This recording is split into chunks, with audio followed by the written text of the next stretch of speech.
내가 강의 이제 지난 대림절에 하루도 안 쉬고 강의 다니잖아요. 그럼 밤 12시까지 기다리고 있는 거예요.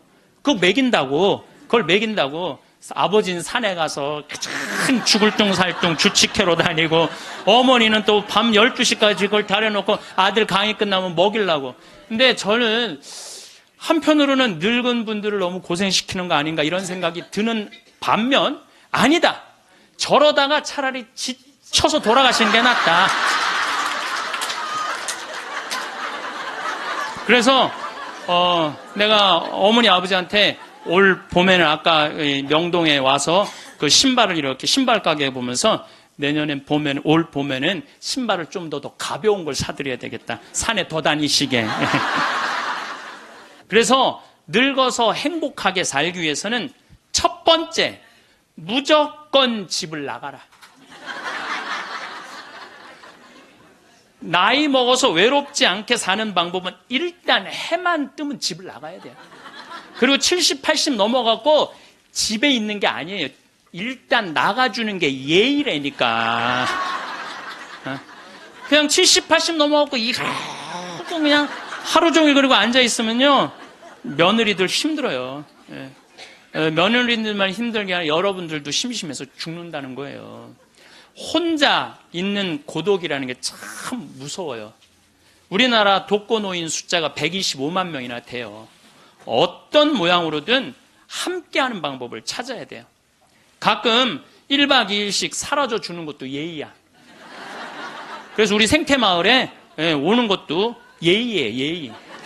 저는 우리 생태마을에 봄만 되면은 할머니 4분, 5분이요, 어울려서 생태마을에 오셔서 월요일부터 금요일까지 쉬고 가요. 월요일부터 금요일까지 쉬어봤자 13만 원밖에 안 돼요.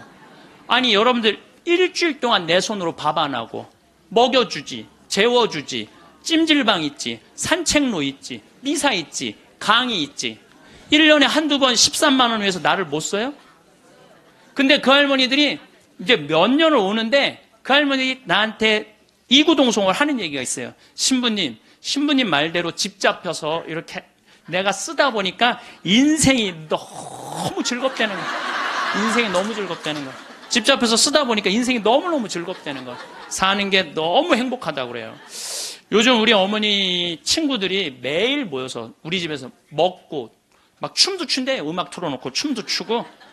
그리고 또 뭐예요? 니마 그 강을 건너지 마오도 가서 보고 국제시장도 가서 보고 왔는데 평생 영화 안 보러 가시던 분인데 요즘 보러 다녀요. 80세 돼 갖고. 근데 어머니가 하시는 말씀이 이제 사는 게 재밌대. 쓰니까 재밌는 거, 쓰니까.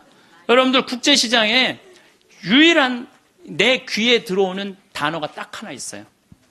이 한덕수라는 친구가 함흥 일사후퇴에서 오잖아요.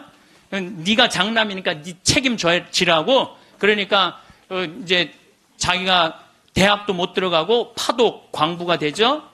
그런데 다시 돌아와요. 해양대학에 합격을 해요. 돌아와서. 근데 베트남 또 참전을 가요. 동생하고 꽃분인네 가게 그거 구한다고.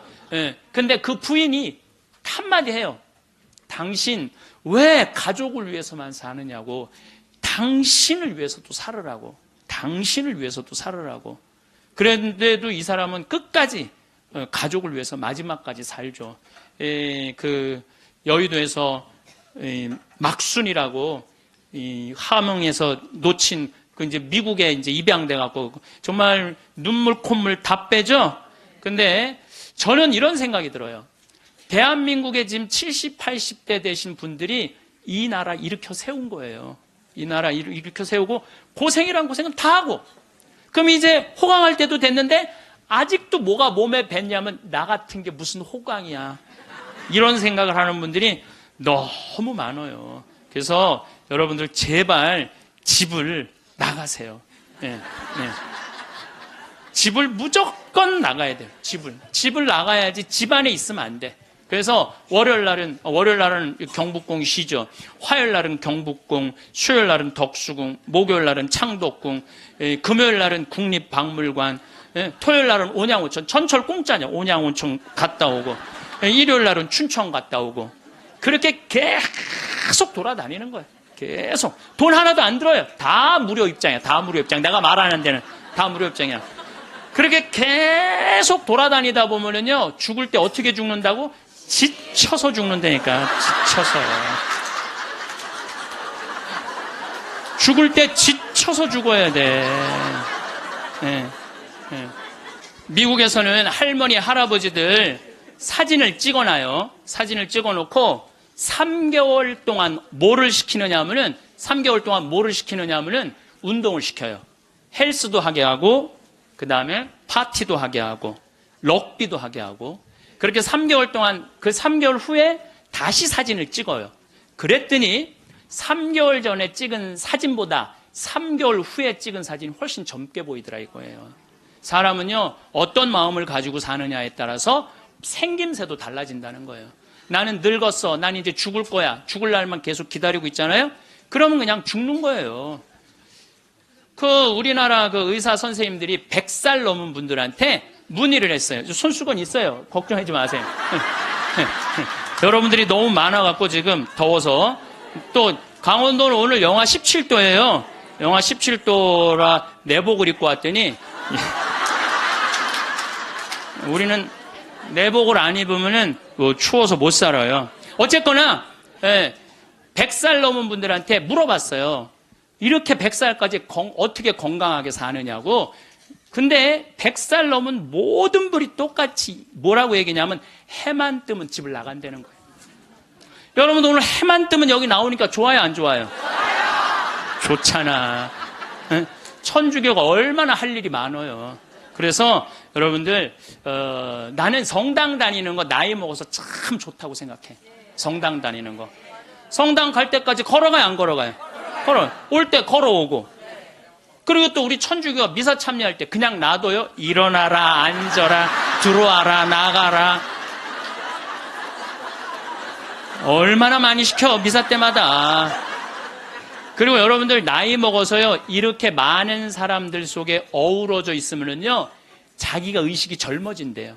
그래서 뭐가 안 걸리냐면 치매가 안 걸리는 거예요. 치매가. 그래서 레주하는 할머니들이 되게 자다가 돌아가신대. 많이 끝까지 활동하다가 지쳐서 죽는 거예요. 지쳐서.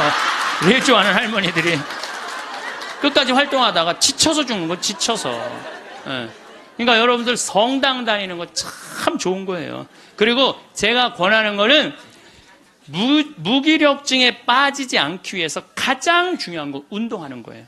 헬스 자전거 타는 거. 헬스 자전거 꼭 타세요. 허벅지에 근육이 풀리잖아요.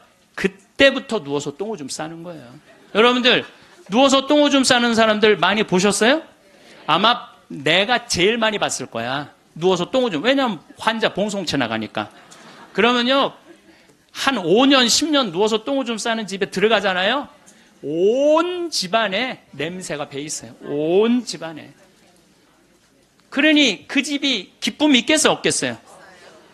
본인만 삶의 질이 떨어지는 게 아니라 그 가족 전체가 삶의 질이 떨어지는 거예요. 또 내가 또 가정방문 간다고 또 청소해놓고 향수는 뿌려갖고 이게 향수하고 섞여갖고 무슨 냄새인지 구분이 안 돼.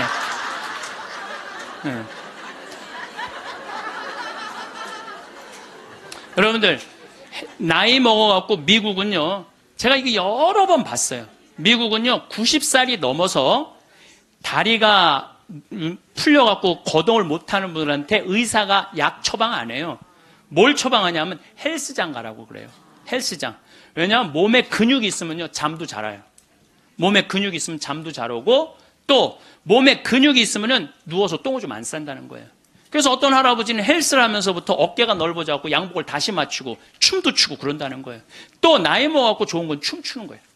이게 나이 먹어갖고 춤처럼 좋은 게 없다는 거예요. 가장 자연스러운 운동 중에 하나가 춤이라는 거예요. 그래서 요새 노인복지관에서 춤 프로그램이 참 많잖아요. 가서 춤만 추세요. 또 눈이 맞아갖고 막 뭐 결혼을 하느니 마느니.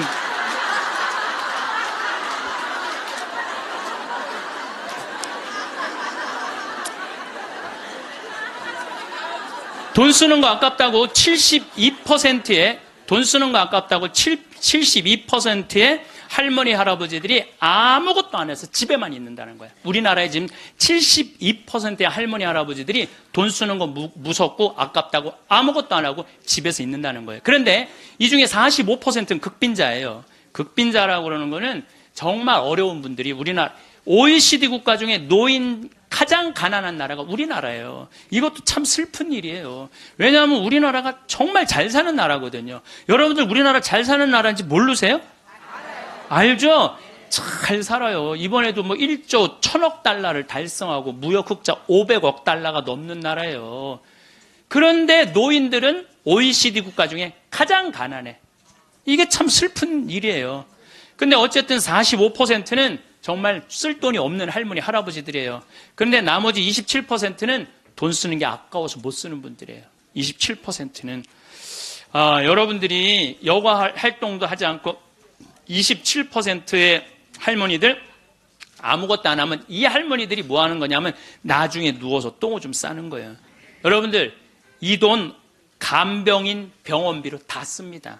안 쓰는 거. 한국인이 평생 살면서 남성이 의료비로 얼마를 쓰냐면 7,400만 원을 쓴대요. 여성이 몇 퍼센트를 쓰냐면 8,700만 원을 쓴대요. 여성이. 그러니까 여자들이 남자보다 1,300만 원을 더 쓰는 거예요. 그런데 왜 더 쓰느냐 하면은 오래 살아서 더 쓰는 거야. 똑똑하시네. 오래 살아서 더 쓰는 거예요. 그런데 4,300만 원, 65세 이상이 8,700만 원 중에 4,300만 원을 65세 이상 쓴다는 거예요. 그러니까 늙어서 병원비를 다 쓰는 거야. 늙어서 병원비를 다 쓰는 거야. 이 돈, 내가 보긴 이 돈 4,300만 원 가지고 수영장 다니고 헬스장 다니고 놀러 다니는 대로 쓰고 그런 분들 돌아가실 때 그냥 지쳐서 죽는 거예요.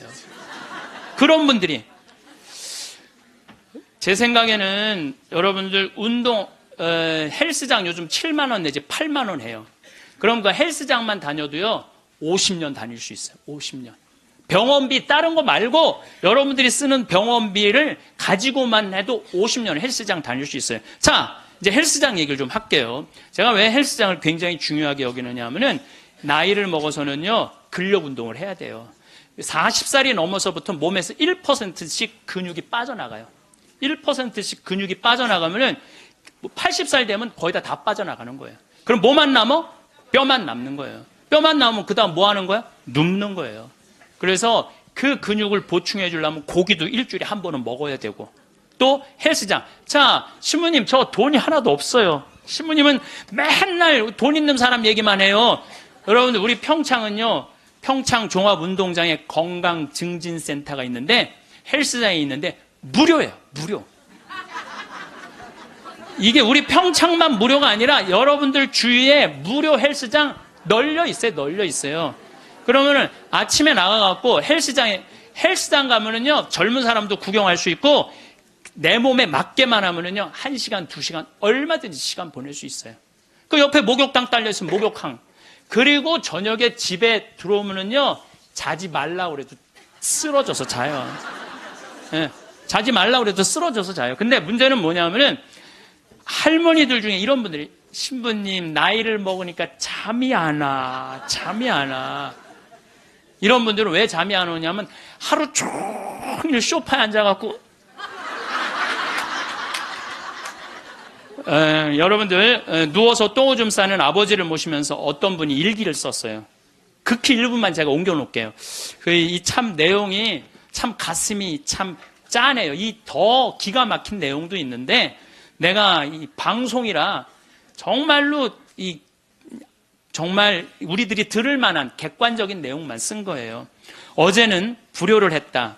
기저귀 찬 채로 거실로 나가려는 아버지와 어머니의 실랑이가 벌어지고 급기야는 누워서 발길질하는 아버지의 폭력으로부터 어머니가 먼저 돌아가실 지경에 이르렀다.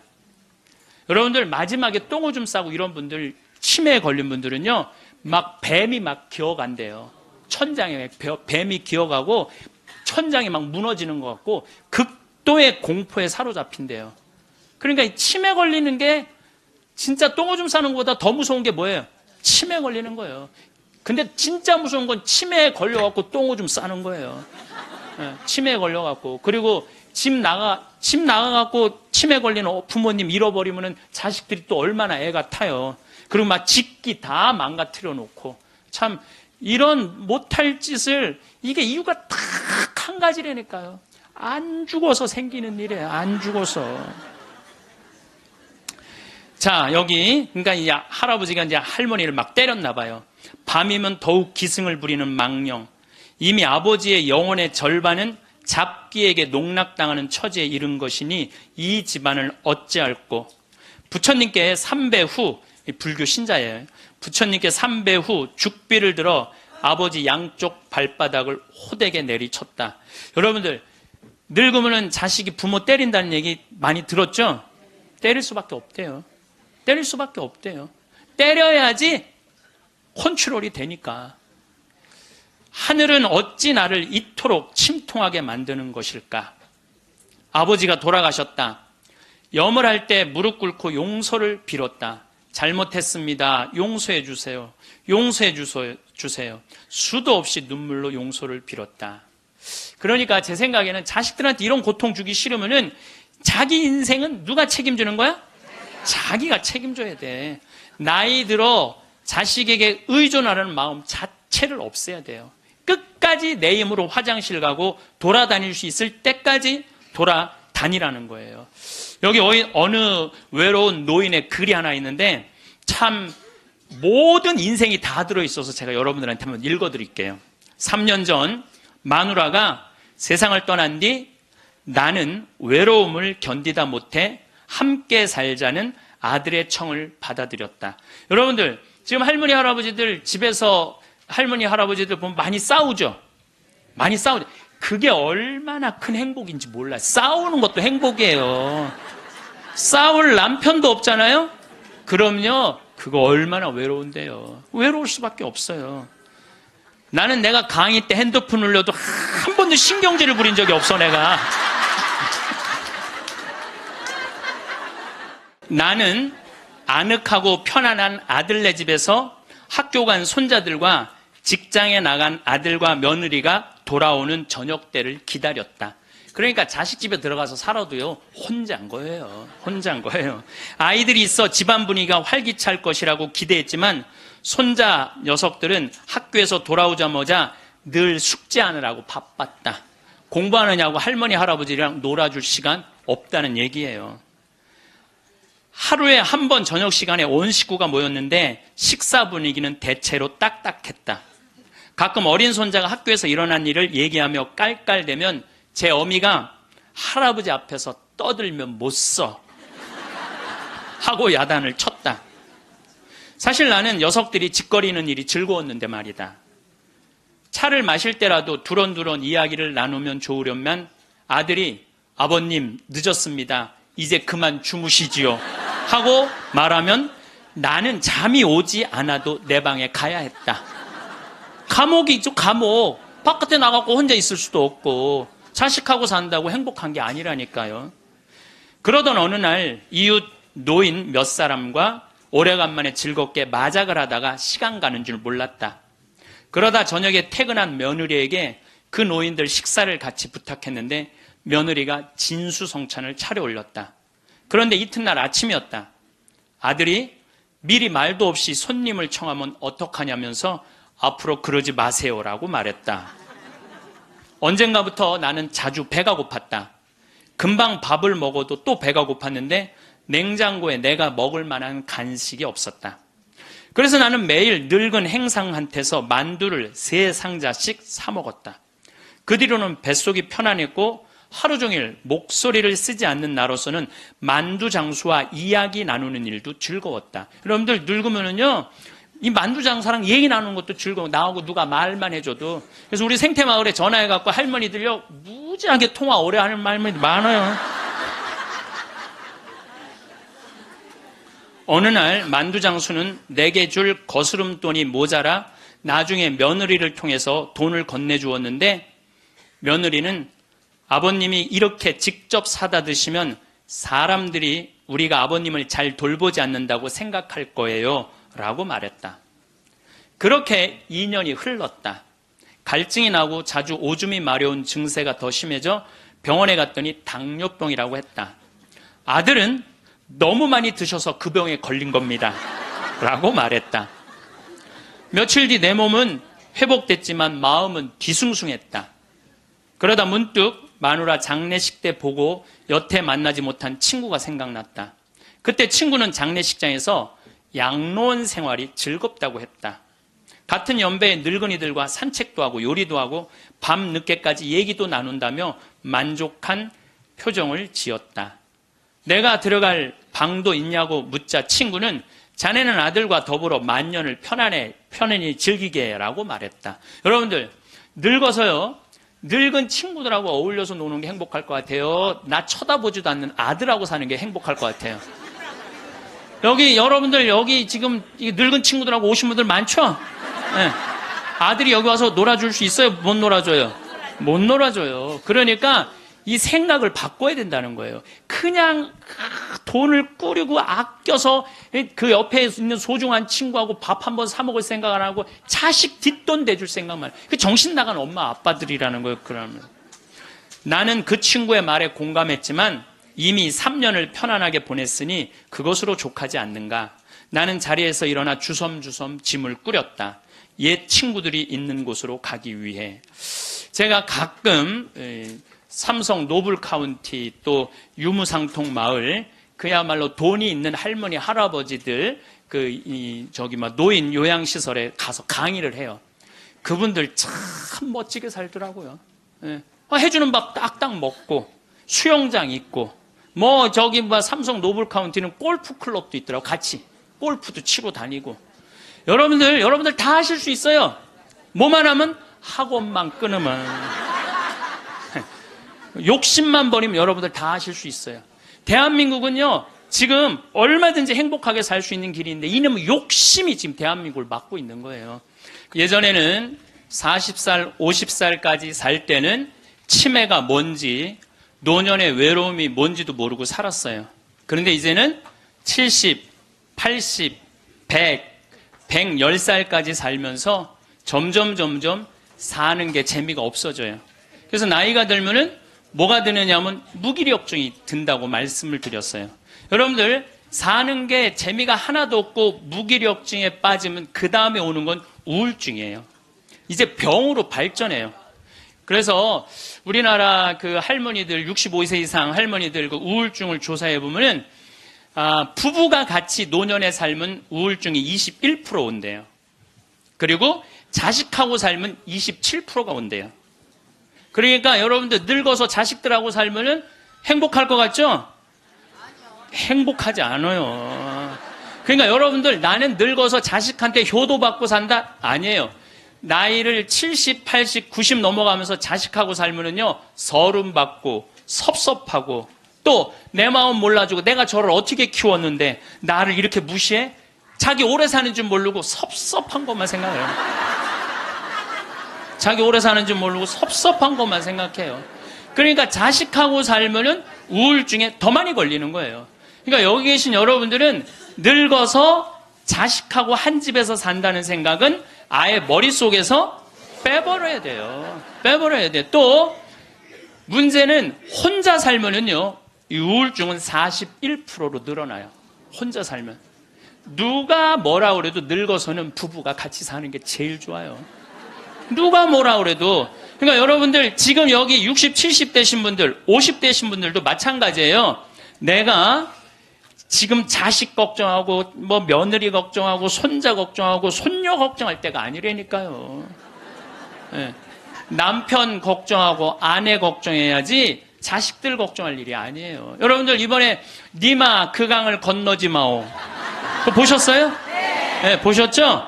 저는 그 니마 그 강을 건너지 마오를 우리 직원들하고 보면서 저는 참 많이 울더라고요. 많이 울었죠, 여러분들도. 근데 난 그 우는 게 이해가 안 가. 왜 울어? 여러분들 할아버지 98, 조병만 할아버지, 할머니 89, 강계열 할머니. 여러분들 89, 89살에 눈 오면 눈싸움하고 놀고. 그렇잖아요. 낙엽 떨어지면 낙엽 가지고 놀고. 꽃 피면 꽃 꽂아서 머리에 꺾어주고. 근데 냉이 씻을 때 물에 물장구 치고 놀고. 여러분들 89살, 98살에 그렇게 산다는 건요, 늘 내가 강의 때 말하는 대로 사는 분이에요. 얼마나 행복해요. 저는 그 두 분의 이렇게 사는 모습을 보면서 참 보기 좋더라고요. 저렇게 마지막에 아름답고 경치 좋은 데서 자식들하고 안 살고 그 부부가 같이 그렇게 한복 꼭 같은 색깔 입고 얼마나 좋아요. 100살까지 그렇게만 살 수 있다면 여러분들 그건 대복을 탄 거예요. 저는요 중간에 무슨 장면이 나오느냐 하면은 이 할머니 생일날 자식들이 와서 밥을 먹다가 싸워요. 싸우는 거 보셨죠? 네. 뭐 네가 한번 아버지 아팠을 때 병원에 모시고 갔냐, 전화라도 한번 했냐. 그 싸우는 걸 보면서 많은 사람들은 가슴 아프게 생각을 하는데 전 전혀 그렇게 이건 여러분들 모두의 일이에요. 앞으로 대한민국의 모든 집에서 일어날 일이에요. 그리고 나는 그 자식들 100번 이해가 돼요.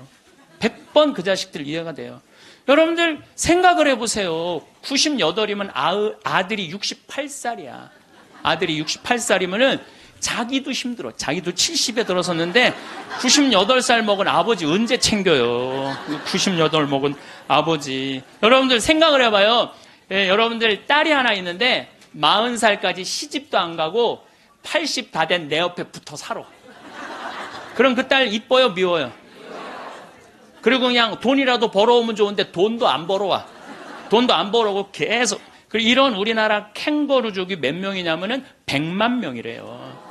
그러니까 어머니가 70, 80이 다 됐는데도 그 어머니 등골에 붙어서 빼먹는 거야. 자긴 돈도 안 벌고. 여러분들 그런 딸들이 자기가 독립하지 않고 계속 부모 힘들게 하면 그 딸 밉잖아요. 그럼 입장을 바꿔놓고 생각해보자 이거야.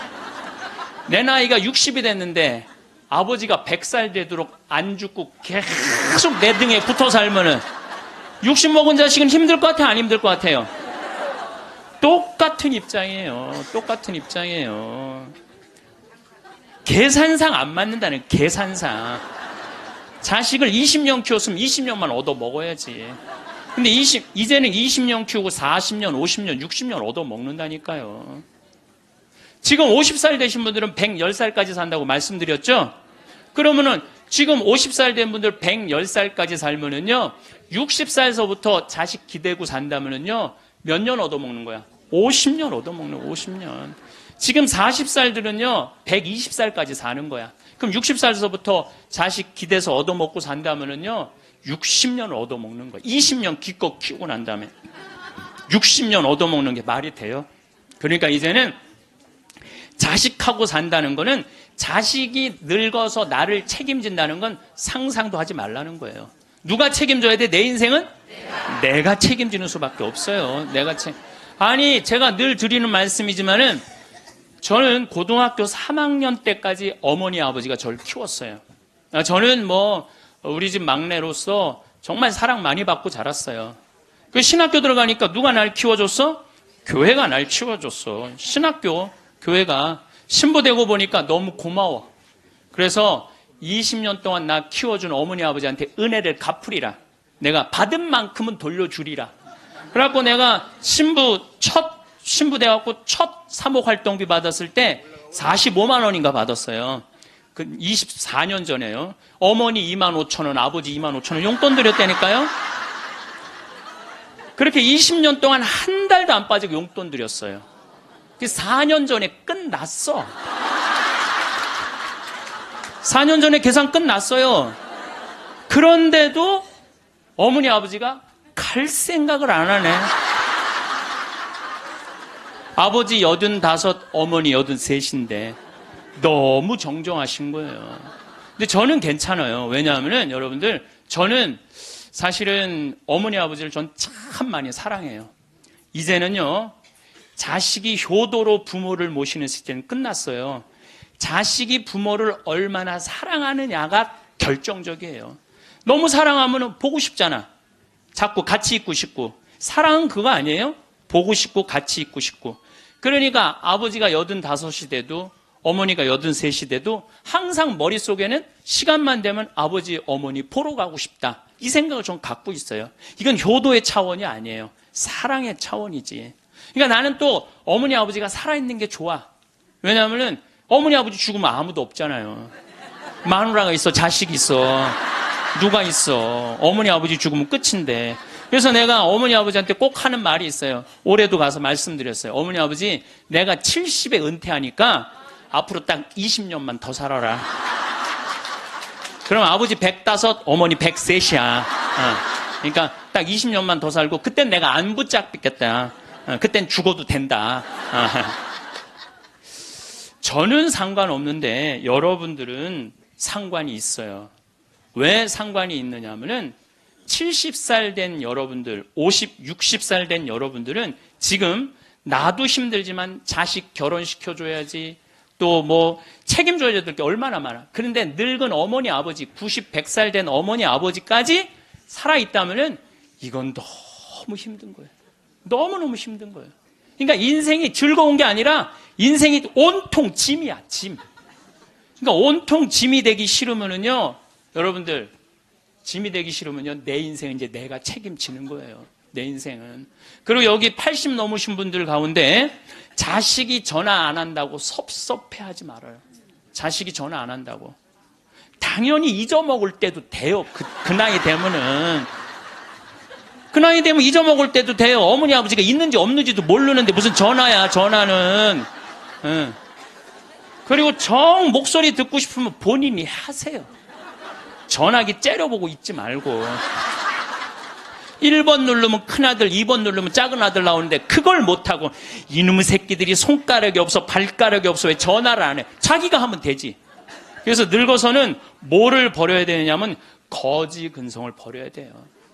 누가 나한테 해주겠지, 날 찾아와 주겠지, 이런 생각 절대 하지 말라는 거예요. 이제 여러분들 내 인생을 내가 책임지는 방법은 딱 한 가지밖에 없어요. 자식 학원 끊는 거예요. 자식 학원 끊고 대학 다닌 자식 있으면 휴학시키고, 그리고 결혼은 네가 벌어서 가라고 그러는 거예요.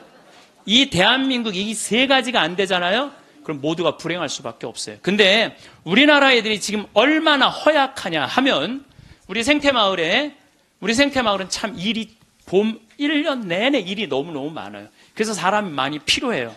사람이 많이 필요해갖고 내가 고등학교 졸업생들 많이 뽑았어요. 근데 10명 중에 9명은 가요. 일주일도 일을 못하고. 10명 중에 9명이 왜 일주일도 못하고 가는 줄 알아요? 초등학교, 중고등학교 24시간 책상에만 앉아 있었던 애들이야. 책상에만. 그러니까 끈질기게 노동을 하는 걸 배워본 적이 없어.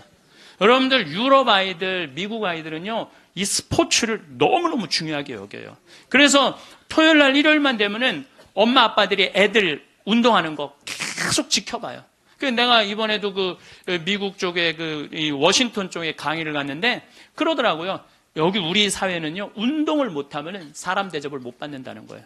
자기 아들 지금 럭비를 시킨대. 우리나라 럭비를 시키는데 초등학교 6학년 애야. 너무너무 럭비를 잘한다는 거예요. 그러니까 그 럭비 데리고 다니는 게 일이야. 그러니까 걔네들은 기본 끈기가 있는 거야. 운동을 하니까. 근데 우리나라 애들은 운동이 어디 있어? 국어, 영어, 수학 외우느냐고 그냥 대학교 때까지 책상에 앉아 있는 거야. 이런 애들이 생태마을에 와서 아침 9시부터 저녁 6시까지 일을 해봐요. 못 견뎌요. 뭐 하루 만에 가는 놈, 이틀 만에 가는 놈, 일주일 만에 가는 놈. 제가 그 돌아가는 아이들을 보면서 이거 큰일 났구나. 대한민국 이거 큰일 났구나. 전부 머리 쓰는 일만, 그것만 일이라고 생각하고 노동을 귀하게 여기자. 여러분들 노동을 귀하게 여기지 않으면요, 그 사회는요 끝나는 수밖에 없어요. 로마가 왜 망했어요? 자기 나라 지키는 용병 다 용병 갖다 써갖고 망한 거예요. 우리나라도 지금 외국인 노동자들 엄청나게 들어오잖아요. 그러니까 중소기업에 가보면 전부 사람이 없다고 난리야.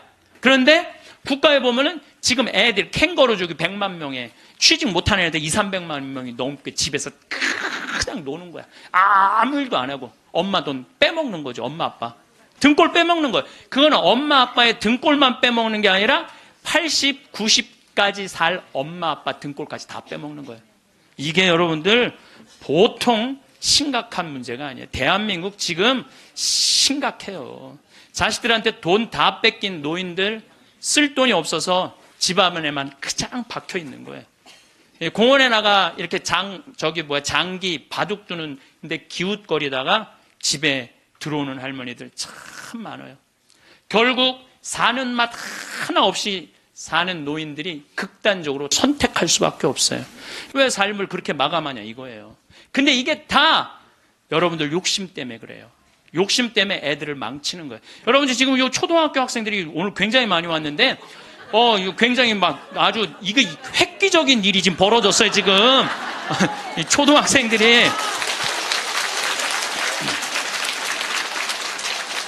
쟤네들이요, 선행학습을 학원에 가서 한 번 하고, 집에서 숙제하고, 그리고 학교 가면은요, 선생님이 가르치는 게 재미가 하나도 없대요.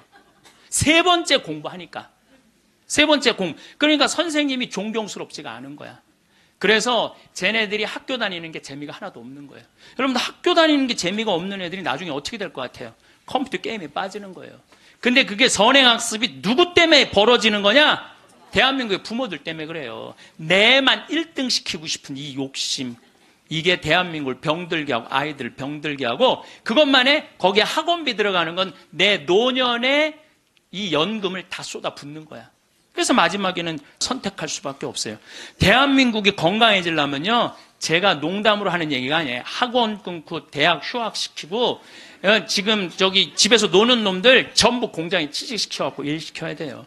그래야지 대한민국이 건강하게 살아가요. 여러분들도 살 끼고 자식들도 살 길이 그거예요. 내가 살고 있는 집 이름이 성필립보 생태마을이에요. 근데 이 필립보 생태마을은 내가 신학생 때부터 본당 신부님을 모시고 모자 신부 때도 모셨던 김창림 필립보 신부님이 저서 저한테 주신 거예요, 선물로. 그러니까 그 아름다운 장소에 너무 아름답게 저서 주셨잖아요.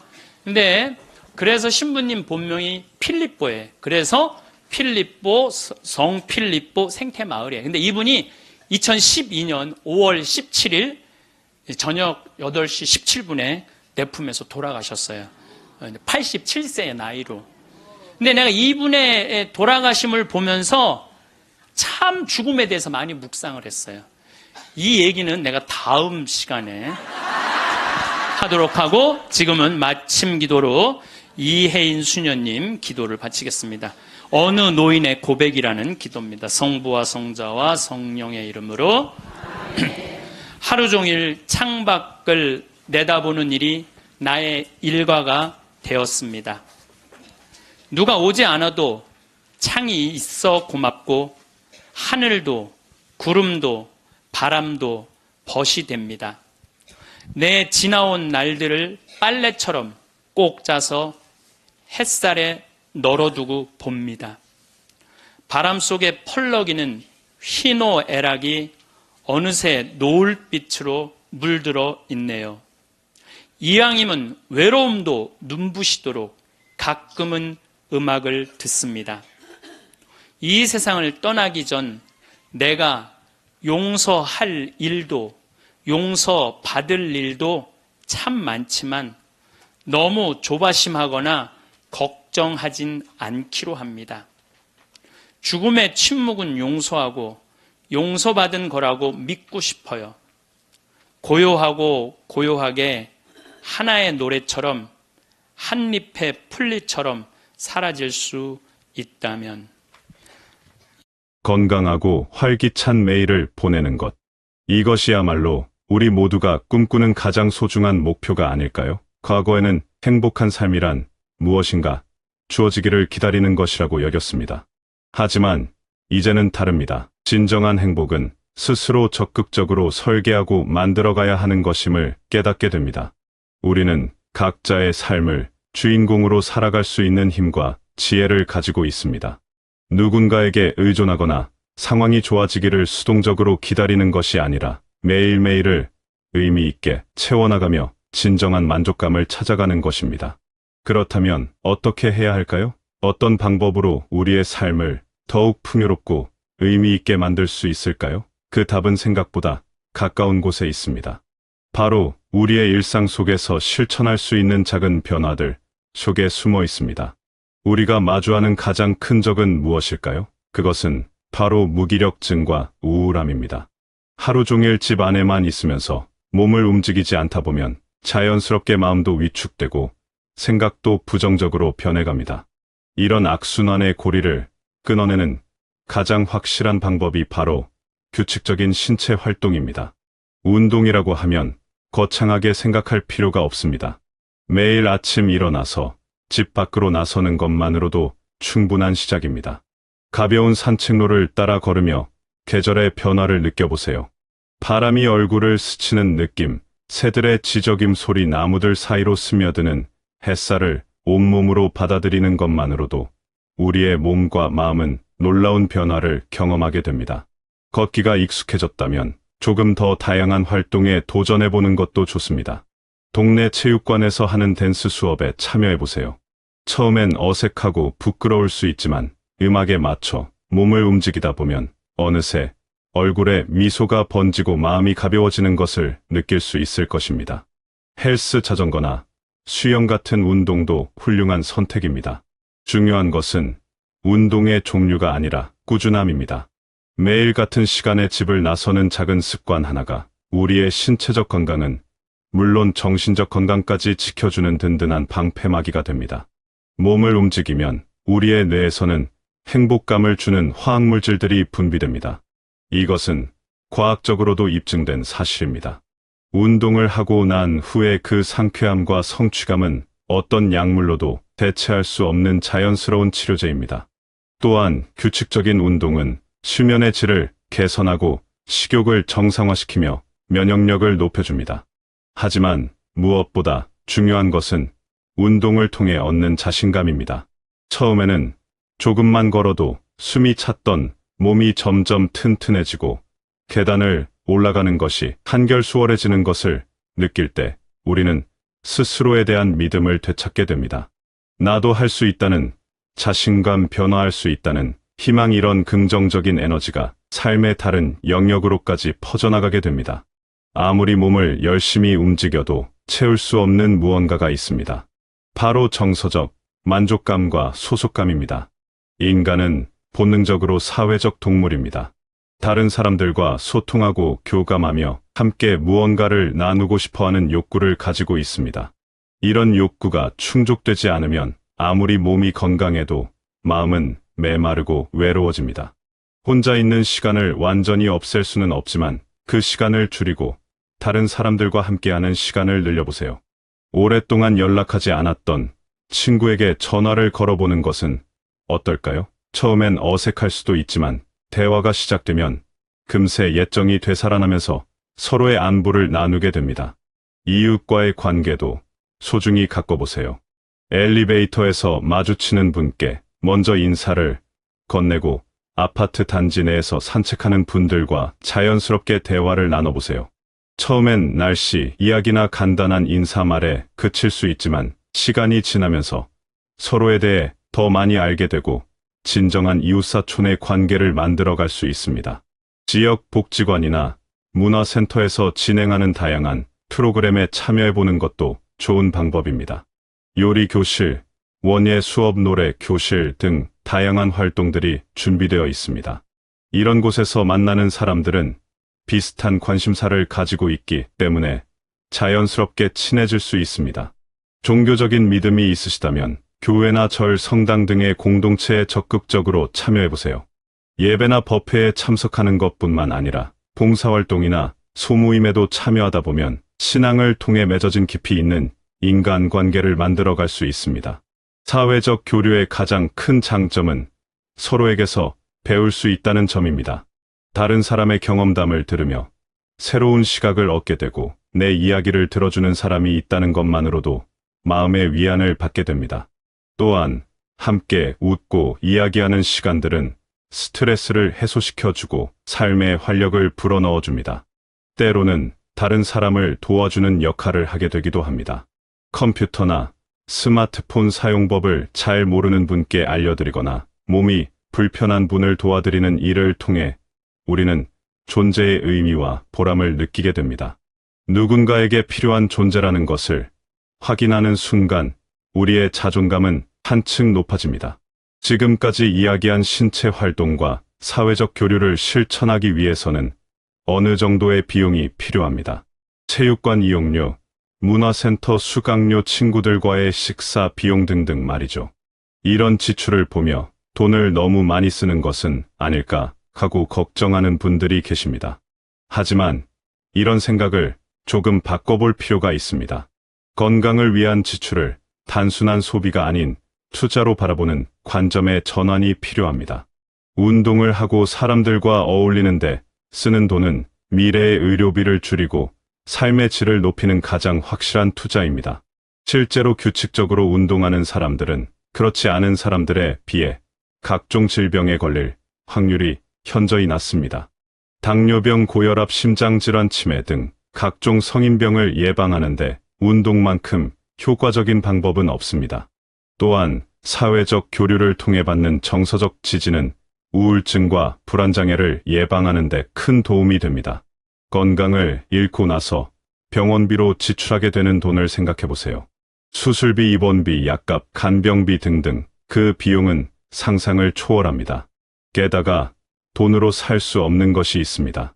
바로 건강한 시간입니다. 아프고 나서 후회해도 이미 늦습니다. 현명한 소비의 기준은 단순히 돈을 적게 쓰는 것이 아닙니다. 진정으로 가치 있는 곳에 투자하는 것입니다. 건강과 행복을 위한 지출은 결코 아까운 돈이 아닙니다. 오히려 우리가 할 수 있는 가장 똑똑한 투자입니다. 물론 무작정 돈을 쓰라는 이야기는 아닙니다. 자신의 경제 상황에 맞는 선에서 합리적으로 계획을 세워야 합니다. 비싼 헬스클럽 대신 동네 체육관을 이용하고 고급 레스토랑 대신 합리적인 가격의 식당에서 친구들과 만나는 등 똑똑한 선택을 하면 됩니다. 중요한 것은 우선순위를 제대로 정하는 것입니다. 건강과 관련된 지출을 최우선으로 두고 불필요한 다른 지출은 줄여나가는 지혜가 필요합니다. 집 안에서만 사용하는 물건들을 사는 것보다는 밖으로 나가서 활동할 수 있는 기회에 투자하는 것이 훨씬 현명한 선택입니다.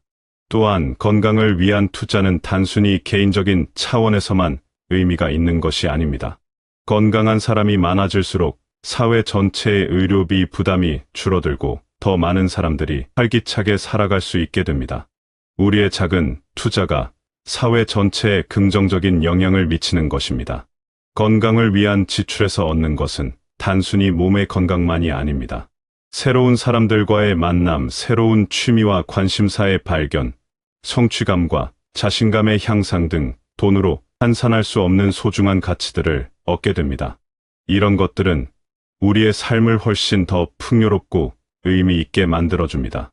지금까지 이야기한 3가지 요소를 다시 한번 정리해 보겠습니다. 바로 신체적 활동, 사회적 교류, 그리고 이를 뒷받침하는 현명한 투자입니다. 이 3가지는 서로 독립적인 것이 아니라 톱니바퀴처럼 맞물려 돌아갑니다. 운동을 하면서 만난 사람들과 친해지고 그 사람들과 함께 더 다양한 활동을 하게 됩니다. 사회적 교류를 통해 새로운 운동이나 취미를 알게 되고 그것에 참여하기 위해 투자를 하게 됩니다. 건강을 위한 투자를 통해 더 많은 활동과 만남의 기회를 얻게 됩니다. 이런 선순환의 고리가 한번 만들어지면 우리의 삶은 점점 더 풍요로워집니다. 매일 아침 일어나는 것이 기대되고 새로운 하루를 맞이하는 것이 즐거워집니다. 무기력함과 우울함은 자연스럽게 사라지고 대신 활력과 희망이 자리 잡게 됩니다. 가장 중요한 것은 이 모든 것이 다른 누군가가 만들어주는 것이 아니라 우리 스스로 만들어가는 것이라는 점입니다.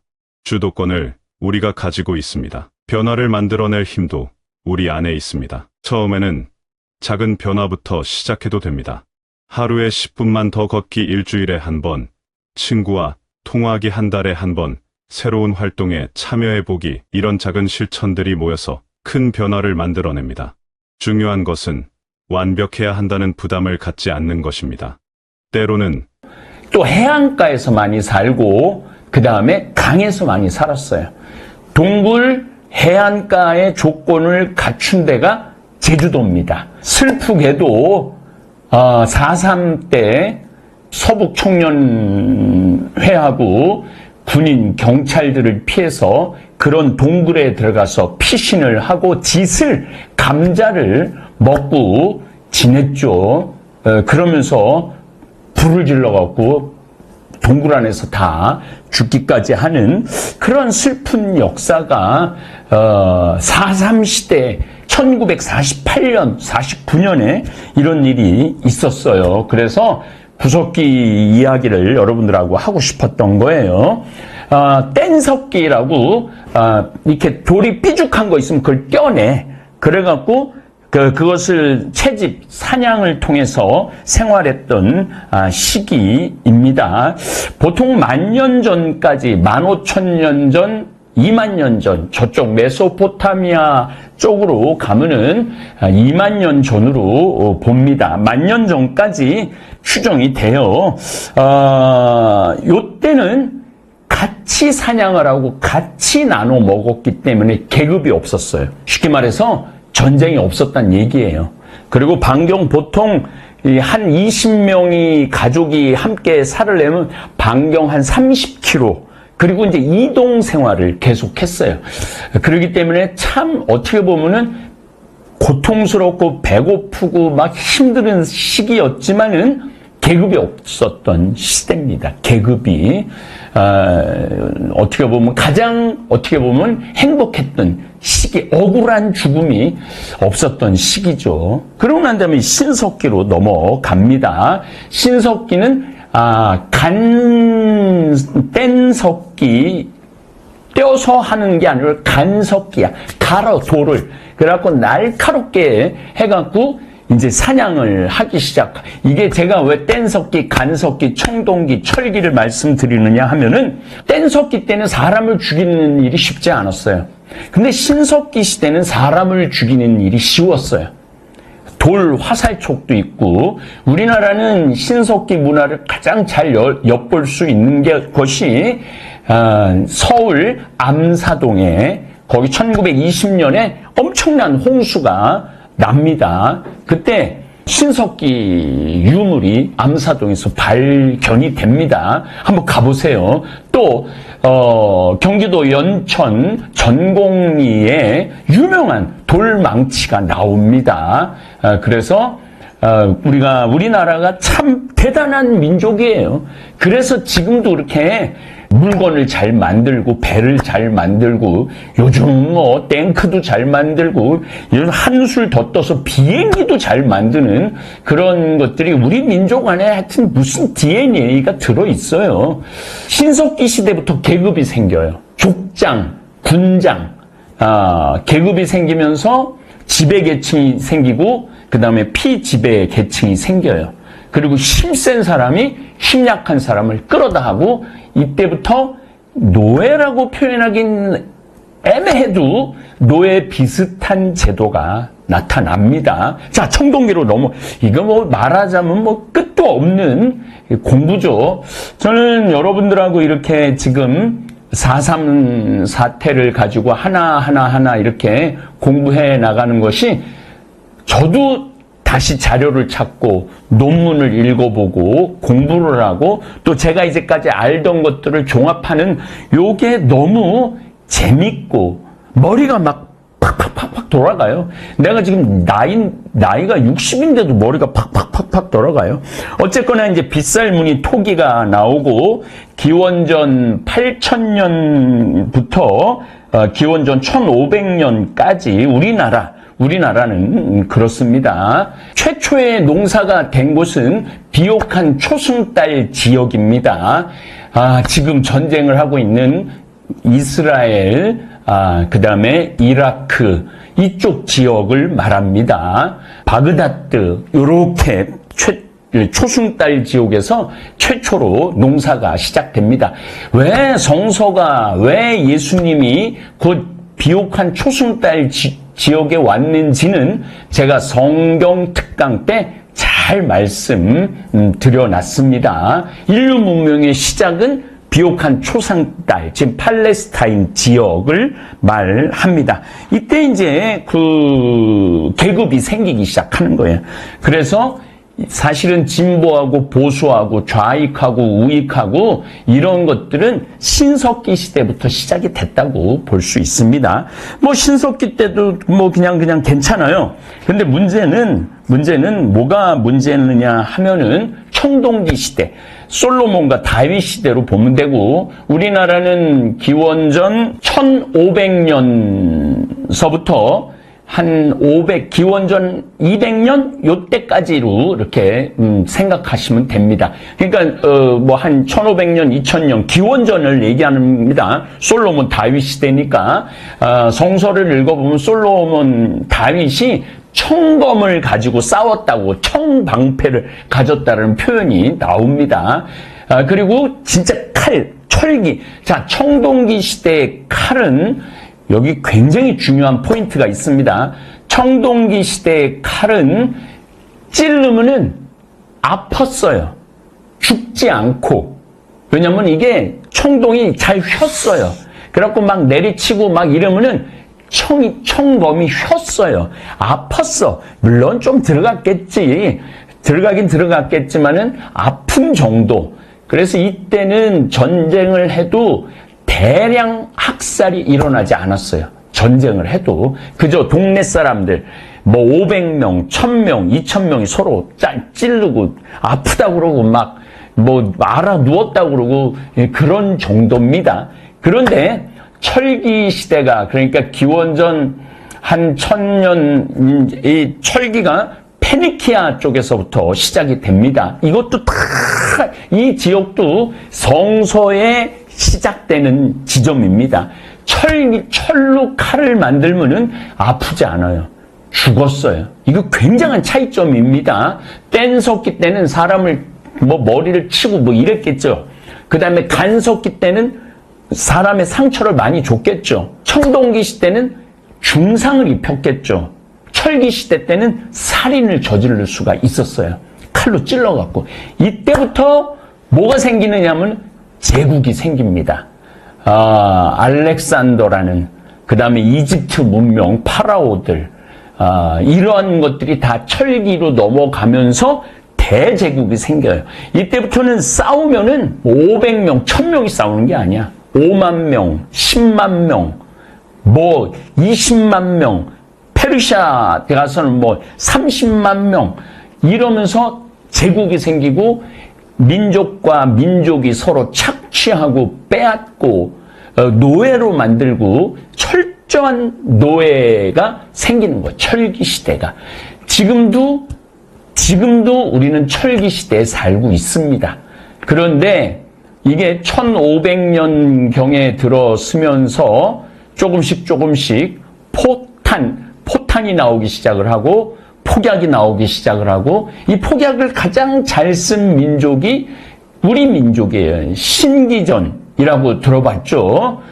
이게 세계 최초로 만드는 거예요. 신기전이. 그 다음에 이순신 장군이 거북선에서 포탄을 쓴 것들. 이때부터는 이제 총이 나오기 시작을 하는 거죠.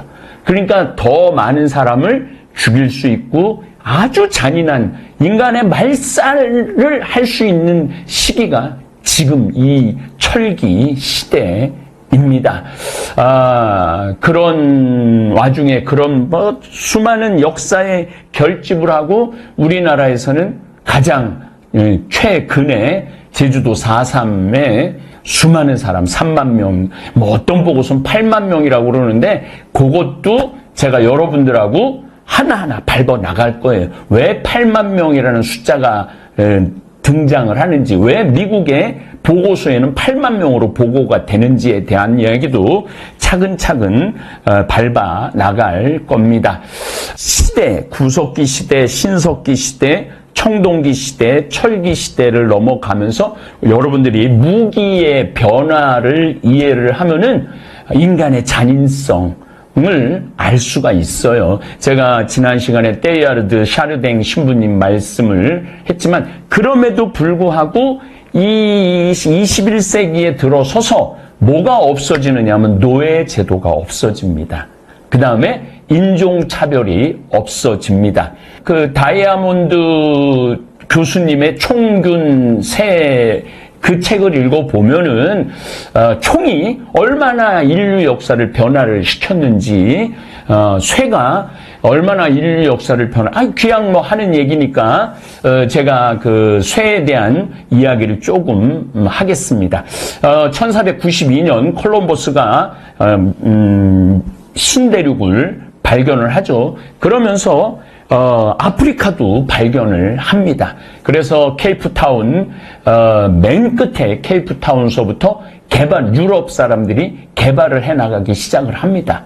그러니까 뭐, 이제 쟁기도 있고, 뭐, 말도 있고, 뭐, 대단하죠. 그런데 어디에 와서 멈추느냐 하면은, 우리 잠비아쯤에 와갖고 멈춰요. 왜 멈추느냐 하면은, 잠비아는 건기와 우기가 있습니다. 지금 요 6월 달은 건기 시절이에요.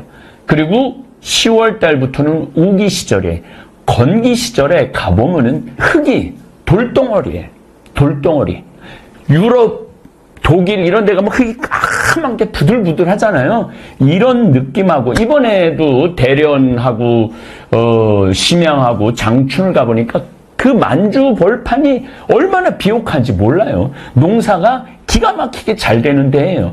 그러니까 그 거란족이라든지 만주족이라든지 이런 사람들이 중국을 먹을 수 있었던 거죠. 여진족도 마찬가지지만 생각보다 거기가 굉장히 비옥하더라고요. 그런데 그 모잠비크라든가 이쪽에 가보면 완전히 우리 잠비아 완전히 돌덩어리예요. 돌덩어리. 그러니까 농사 짓기가 굉장히 어려운 거죠. 그리고 우기 때는 완전히 진흙탕이에요. 그러니까 우기 때 농사를 져야 되는데 나갈 수가 없어.